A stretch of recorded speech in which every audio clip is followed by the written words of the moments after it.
Hey guys, the message recap, and it's going over the book of James, chapter 3, verses 1 through 6.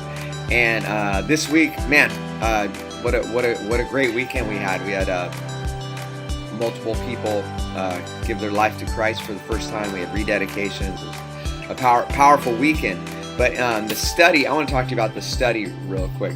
I'm going to encourage you as you do the study is get everyone in your group to get their Bible out, and actually, because I'm going to have you jump around a lot. You're going to go to James 1, you're going to go to James 2, James 3. I have you read out of Peter, Corinthians, 2 Corinthians, and Ephesians. And if each of you take one of those verses in the beginning of the study, you guys will be able to move through it quicker, and you'll have more time to discuss things rather than looking up scriptures the whole time.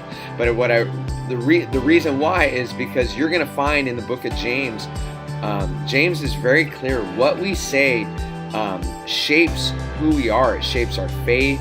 It shapes our relationships.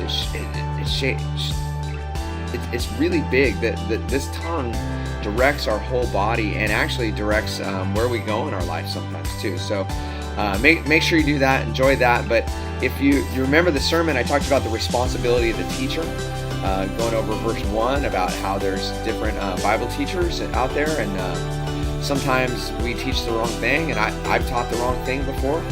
And sometimes there's pastors that, with good intentions, teach very hurtful things that can hurt people. And that's why we want you to get the Word of God in you. We want you to get this book in you so you can help discern when there's a false teaching going on, rather than just trust the guy on stage knows what he's talking about. Number 2 was nobody's perfect. James even said we all stumble, right? Even he said we all stumble. He was putting himself in there.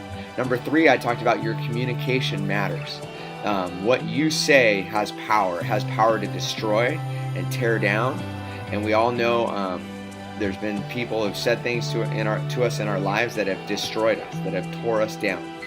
And it also has the power to build up.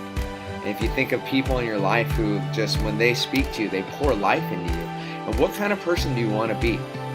Because you actually have the choice of who you want to be. You can be someone that pours life, or you can be someone that tears down.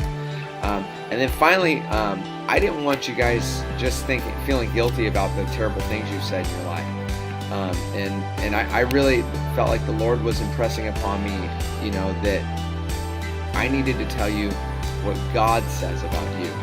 And we actually jump out of James, and we end up going to 1 Peter 2, 9 through 10, where it talks about you're a chosen people, you're chosen, you're a royal priesthood, a holy nation, a people belonging to God, God's special possession, that you are God's special possession.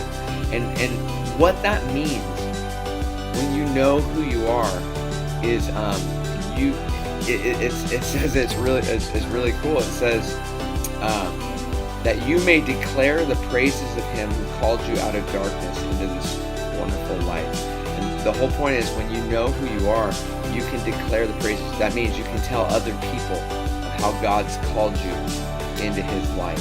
And He gives you a mission and purpose because you are His special possession. So enjoy the study, and go be the church.